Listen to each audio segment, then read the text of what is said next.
This is ABC.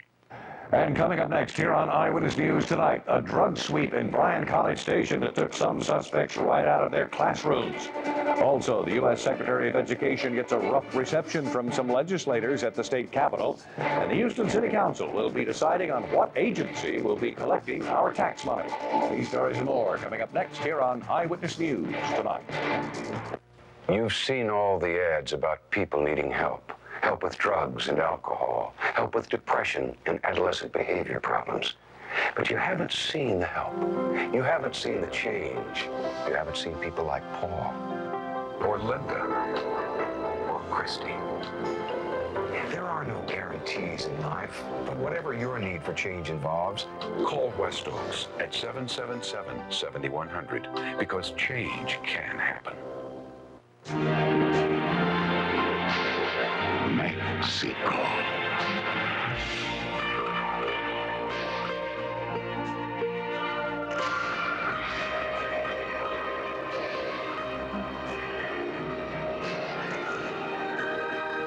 Come to where the sun warms your spirit and the people warm your heart. Come, feel the warmth of Mexico.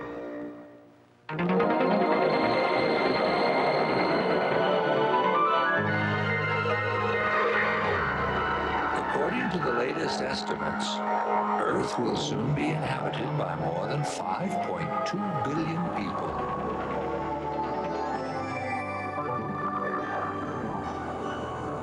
Where will they all fit?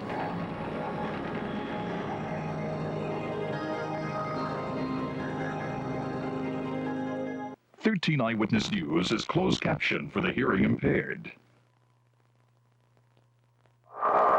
You're watching Channel 13, KTRK TV, Houston, #1 in Texas. Eyewitness News. With Dave Ward, Marvin Zindler's Action 13. Bob Allen has sports and the weather with Joe Diaz. Now, Channel 13, Eyewitness News tonight. Good evening, friends. Numerous arrests during a major crackdown on 2 school districts to the northwest of Houston has sent a clear message to thousands of high school students tonight. The authorities mean business. They'll tolerate no illegal drug activities on school campuses. Carlos Aguilar reports. Drug dealers and money laundering, that's the topic of our class tonight, and we hear about the drug bust in the local schools. The drug bust at the Bryant and A&M Consolidated High Schools was a topic of conversation at this evening adult class, and the parents were supportive of the action. I think it was well needed. The kids need to be aware that we're not going to take up with it. We're not going to put up with it. I think it's good, and I think this way the community knows. Otherwise, we wouldn't. Okay, the motion passes. At the evening meeting of the Bryant High School Student Council, there was concern expressed about drugs on campus, too, and they were encouraged by the authorities' action. It is good. And we need more.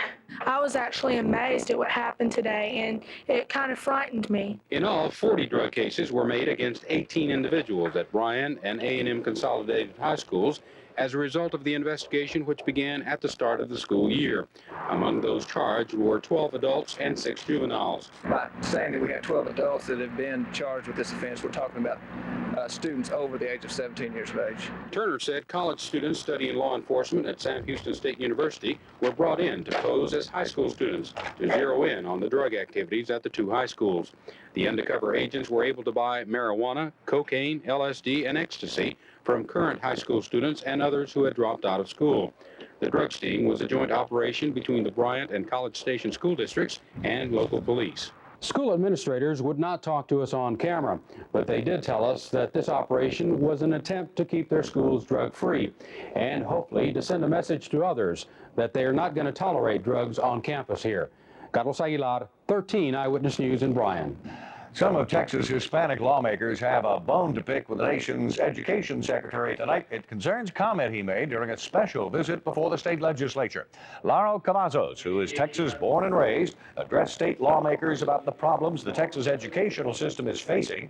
But his welcome home visit got a little testy after a comment he made just minutes into his speech. Money is not the only answer. It is clearly not the answer to the education deficit. Well, now that didn't sit too well with some lawmakers, especially those from poorer school districts who have been fighting for more money. A heated exchange soon followed. Well, how can you be a secretary for an education president that you're not promoting the additional expenditure of monies into a system to improve? Cavazos left the room soon after that, but the blows didn't stop there. Some Hispanic lawmakers then held a news conference to protest the secretary's comments, and they didn't mince any words. It seems to me before we educate our children, we need to educate the Secretary of Education what the problems are in the state where he was born and educated. Cavazos grew up in South Texas. He's been a longtime friend to many of those who criticized him so harshly today. 3 Houston state lawmakers are proposing that the state carve up the Houston School District. They think it's just too big for its own good. Lawmakers include Representatives Ron Wilson, Roman Martinez, and Brad Wright, who are considering drafting a bill to break up HISD. Lawmakers pointed to the problems at Stephen F. Austin High School last fall to illustrate their point. They believe HISD should be carved up into several districts, claiming that every school would then get the attention that it needs. Well, School Superintendent Dr. Joan Raymond disagrees. She said such a proposal would cost more money and create additional headaches. There currently are about 200,000 students in HISD.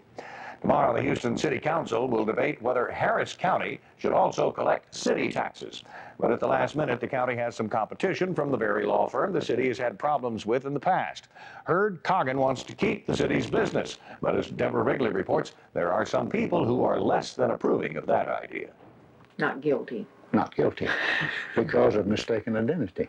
A mistake that is yet to be resolved for 76-year-old Paul Hall. He remembers that morning last spring when a constable served him with papers. He said, "Sign here," and then took off like a scalded rat. It said he owed back taxes on property he never owned. He explained it to the collectors at Hurd Coggin. I'm sorry, once this thing has been done, we can't undo it. That's up to you. Hall is still trying to recover $250 in legal fees, and there are more stories than his. But it was more than a public relations problem that made the city look for a new tax collector.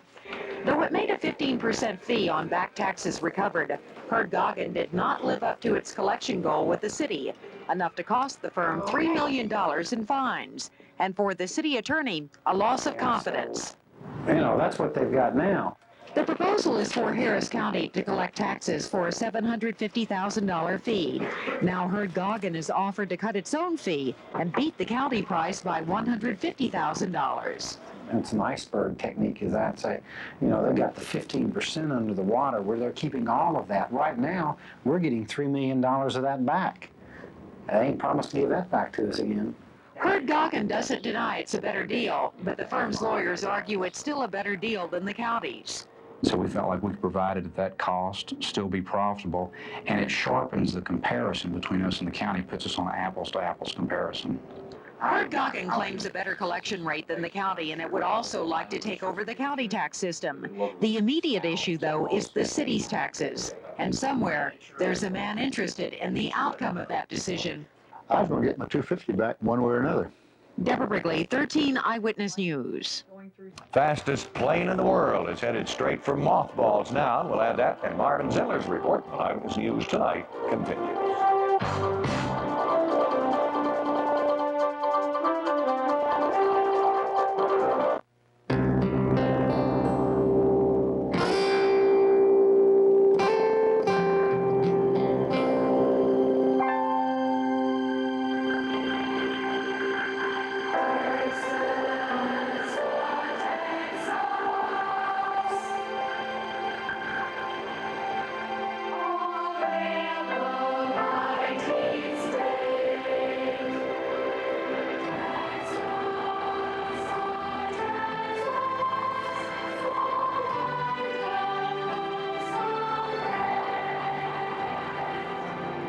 To really understand Texas is to know that it's not just one place, but a lot of very different places, with a lot of very different people. At First Gibraltar, we do understand that. Maybe that's why so many different Texans bank with us. First Gibraltar, for years to come. Always like a mother and a child. Always Like a handshake and a smile. Some things never change. Some things always. Just as a smile will always brighten your day, your neighbors at Walmart will always welcome you with a warm greeting.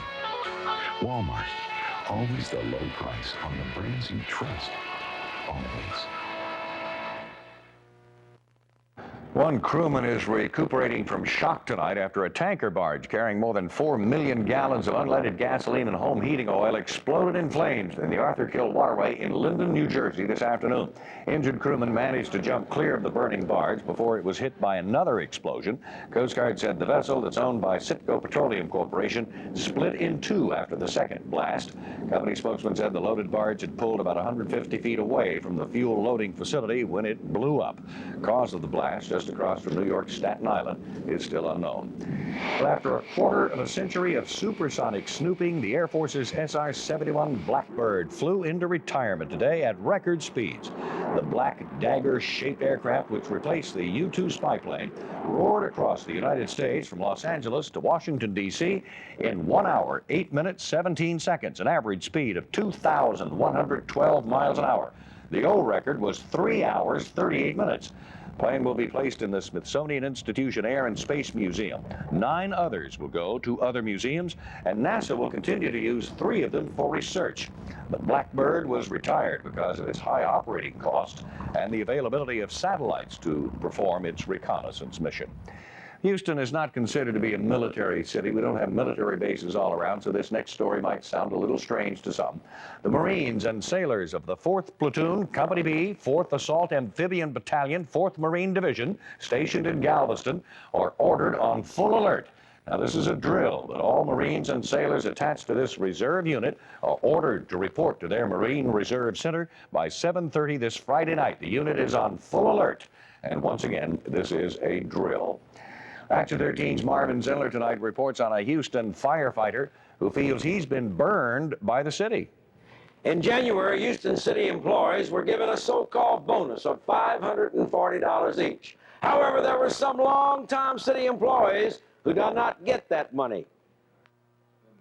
One longtime city employee who did not get that $540 bonus is Captain Dwayne Pollard, a 20-year veteran of the fire department. Just a few days before the bonus was announced, Pollard signed his retirement application.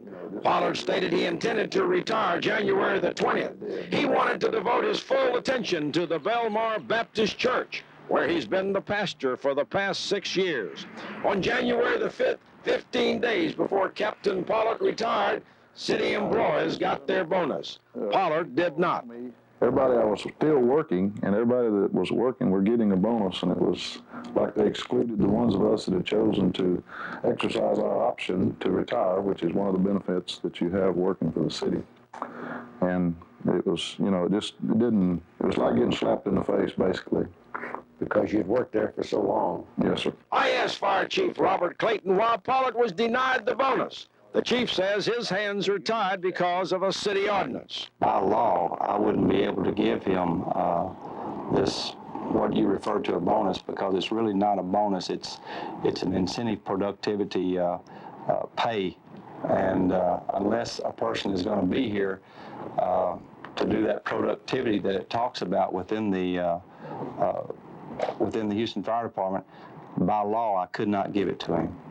In other words, the city council is the one that passed this particular ordinance? The city council passed this ordinance. It's my understanding whenever we brought it to everybody's attention about this, that there still was nothing that could be done about it. Chief, you've been with the city a long time. Suppose that you were going to retire and they denied you the bonus of over $500. Would you be upset too? Yes, I'd be upset, certainly. It was just beyond my control of doing anything about it, though. Could you have temporarily withdrawn your application for retirement and got your bonus of $500 or so? Yes, I understood that some were, but that would have been basically telling a lie on my part, because I did intend to retire, and it just kind of been unethical as far as I was concerned. I couldn't do that. A bonus by any other name is still a bonus. In fact, a bonus is a bonus is a bonus. It's too bad the city fathers were short-sighted when they gave out those bonuses. After all, I thought a bonus was for work well done. And Captain Pollard has certainly been a model fireman for the past 20 years. Maybe City Council can change the ordinance and give those folks who retired early this year their rightful reward. Marvin Zindler, Eyewitness News. Okay, thank you, Marvin. Rockets do battle with the top team in the NBA tonight. Bob Allen will tell us how it came out in just a moment. This year, 10 million people will buy a new car. Turn the key. Feel free. And today's sophisticated engines deserve an equally sophisticated fuel. Exxon 93 Supreme. The fuel that lets you concentrate on why you bought the car in the first place. Turn the key. Exxon 93 Supreme. Precision equipment for precision engines. Just turn the key. Imagine life from your carpet's point of view. Gross. So keep your carpet happy with floor care products from Target. Oh, yuck. Like the Bissell Carpet Machine for deep down dirt, just $89.99. That feels good. And the lightweight Royal Dirt Devil, only $34.99.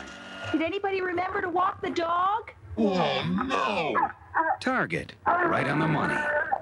Oh no, he's got that camera again. Great new house, Frank.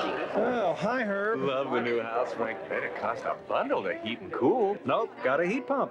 With all this space. Herb, this is a good sense home. The heat pump makes it really energy efficient. Yeah, I've got a good sense home. I love mine. Yeah, mine's comfortable all the time, too. But you know all about that. You own a good sense home.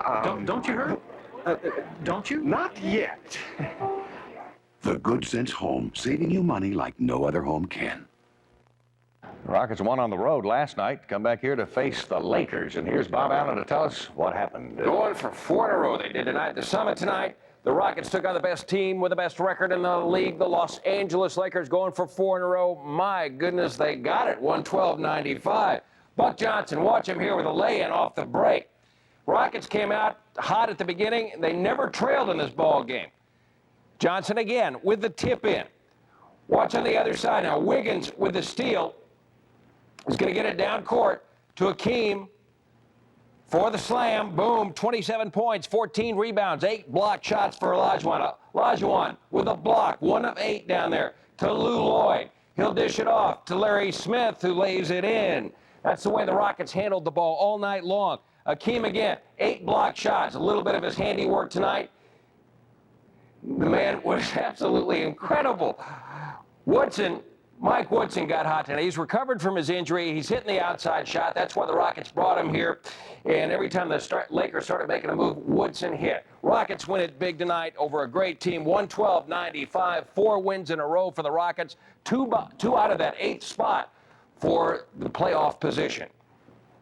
Oh, definitely. We need it right now because right now everything's uphill for us. And we just need to go out and just play game by game and just play that way and just keep the same attitude that we got to win 1 game at a time. Hakeem Olajuwon keeps playing like Superman. This team's on its way.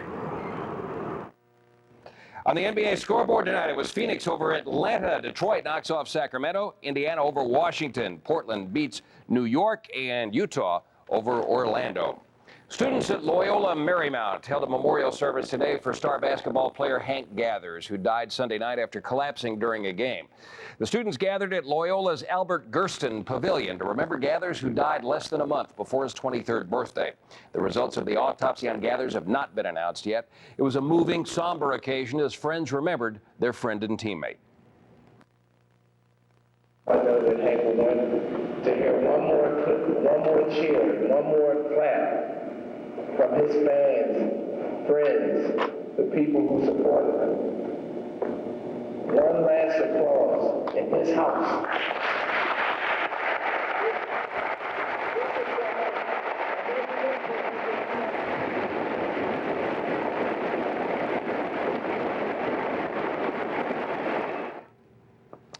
Baseball negotiations resumed around 5 this afternoon in New York. This is the first session since February 24th. No word yet on any progress made. Both sides do agree they must agree by the end of the week. If the season is to start on time, they are still meeting at this hour. They started about 5 o'clock. Here's one about a 13-year-old girl who has already signed a multi-million-dollar deal, many multi-million-dollar deals, endorsing clothing and tennis rackets. Chris Everett says she will be in the top 10 by the end of the year, and she hadn't even played her first pro tennis tournament. Until today, that is. We're talking about tennis prodigy Jennifer Capriati in the far court, who played her very first pro match today in the Virginia Slims of Boca Raton. She beat Mary Lou Daniels 7-6, 6-1. She's been one of the most heralded young players in the world after an outstanding junior career. She received a special exemption to turn pro this month, 3 weeks before her 14th birthday. Capriati will play her first pro tournament outside the state of Florida later this month when she comes to the Virginia Slims of Houston. She's going to be the terror of the women's tennis circuit. Jennifer Capriati, remember that name. She'll be here later this month. Dave? Okay, thank you, Bob. Well, details of a community-wide anti-drug spectacular called A Night of 1,000 Lights, a Houston celebration, were revealed to a cadre of Houston's top chief executives this morning. Those who attended the breakfast gathering were invited to participate and lend their support to this special evening of fundraising and celebration set for April 6th. Sponsored by Channel 13, funds from the benefit extravaganza will help finance the anti-drug programs of the Houston Crackdown Organization. The special evening will include a nighttime parade through downtown Houston, ending with a free 2-hour entertainment concert in Old Market Square and a fireworks display. First Lady Barbara Bush has been named the honorary chairperson for that special evening. The fundraiser, under the leadership of Houston Realtor Martha Turner, will be staged at the Westin Galleria Hotel. Some rain is moving into the Houston area, and it won't be leaving anytime soon. Joe Diaz will have the forecast coming up next.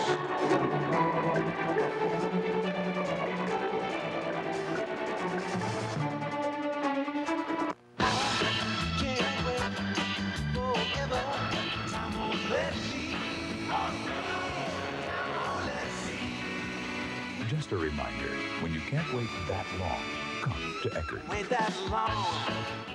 It's the Red Sale at Eckerd. Wherever you see a red dot, you save cash on hundreds of items throughout the store, like household cleaners, cough and cold remedies, and more. The Red Sale this week at Eckerd, because America can't wait.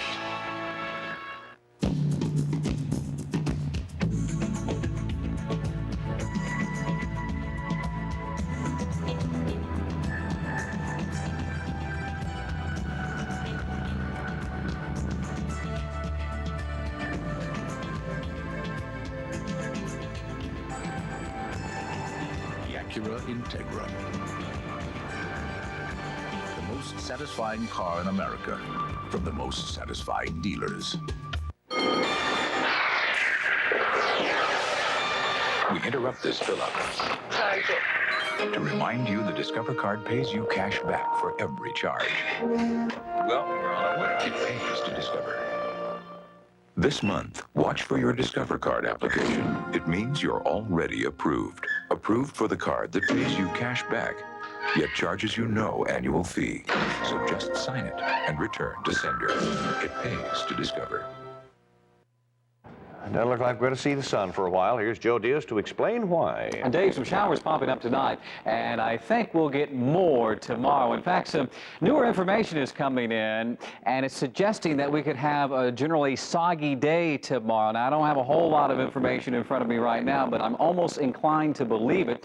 Here's the reason why. We've been looking at this area of low pressure for the past couple of days, and this is strong. This is an area of low pressure that is encompassing several layers of the atmosphere. You can see the result as this spins around. We're seeing a lot of clouds being drawn up into our area. We're getting a good snowstorm going on here in the central Rockies. Right along the frontal system itself, some good thunderstorms popping up now from the Big Bend area into the north central portion of Texas. And typically, when these get really wound up, even if it's all the way over here in New Mexico, we start getting some moisture being drawn in off the Gulf. Now, let me show you what's happened off of the Galveston radar over the past couple of hours. You see the showers starting to work up into our viewing area. This by itself is not that big of a deal, but the forecast calls for that area of low pressure to move to the east. The frontal system can come our way, and I could see all of this increasing as it heads toward us tomorrow. So bottom line, you might want to keep that umbrella handy because I think there's a pretty good chance that many areas will get wet tomorrow. Here's the way we were today. We had an overnight low of 60 degrees, a high of 74. No rain being reported. That's the 24-hour period right up to around 4 o'clock in the afternoon. Right now, 67 at Intercontinental, 69 Channel Channel 1370 at Hobby. The relative humidity, 93%. The wind southeast at 14. The pressure on the rise. Look at the radar. You can see that line of thunderstorm activity that we were talking about from the Big Bend area all the way into around Wichita Falls. That's with the front, which is slowly moving easterly across the area. In fact, many thunderstorms are reforming in the north central portion of the state, so a flash flood watch has been issued here, and that includes the Dallas-Fort Worth region. So this will slowly start to move in an easterly fashion, and with it bearing down on us tomorrow, if the forecast works out, it's a tricky one. I'll give you that right now. I could see periods of rain in the area tomorrow with a few thunderstorms here and there, and I'm going with a 70% probability because I think it's a pretty good chance that many areas will get wet tomorrow, and there will be a freezing rain event from the Central Plains on into the Chicago area, and that snow that's plugging the Central Rockies will finally start to pull out. Now, you remember that front we had last week moved through the area, and we ended up with a delightful weekend. This one is behaving a little differently. It'll pretty much wash out. No big cool patch of air working on in behind, and in fact we'll be on a warming trend as the weekend draws near, and it looks like the clouds will stick around for a while. Here's a forecast for Galveston Bay. Slightly choppy to choppy waters, southeast winds around 15 knots, beach water temperature 60 degrees, offshore 4 to 6 foot seas. So here's the 3-day forecast. Again, I think we could have periods of rain tomorrow, maybe a few thunderstorms, 70% chance of rain, 30% on Thursday, and still a chance of rain on Friday, 78. So warm, muggy, and I think wet tomorrow. Okay, very good. Thank you, Joe. Well, it's going to cost more to mail a letter, and there's something more new for the Russians. We'll tell you about that in just a minute.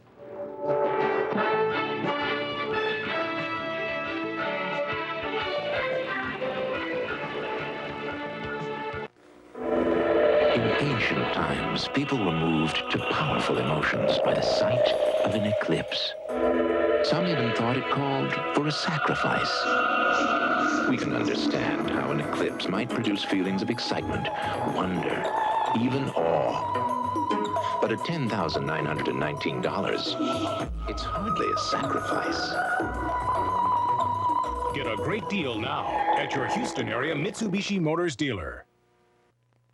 Well, if the U.S. Postal Service has its way, and it usually does, the price of mailing a letter is going up. Service's Board of Governors today gave its okay to raise the cost of first-class postage from 25 to 30 cents. That will affect all other classes of postage as well, but it still must get the approval of the Independent Postal Rate Commission. Postmaster General Anthony Frank said the hike's necessary because the service is required to break even each year, and it receives no tax money. Tonight, Channel 13's own resident outdoorsman netted an award from a local hunting club. Reporter Tom Dickerson, who reports on hunting and fishing, was honored for showing hunters in a more positive light. Tonight's award banquet was the 22nd annual gathering of the Buckhorn Hunting Club. Representatives of that club say they appreciate Dickerson's support of the sport of hunting, which has often come under fire from various groups. Final item tonight with Big Macs, now the rage in Moscow. What's next? Well, someday next year, the Soviets will get to stand in long lines at their local multi-cinema, just like we do here. Time Warner plans to open the first 2 ultra-modern multiple-screen theaters in the Soviet Union. The state-of-the-art theaters will have a total of 19 screens. They'll have Dolby stereo, computerized ticket booths, marble concession stands, neon lobbies, even video game arcades. And the theater goers, for the first time ever in Russia, will be allowed to eat popcorn, American popcorn, in their seats. What's next? Hot dogs any day now. That's Eyewitness News for tonight. We thank you for being with us, and good night.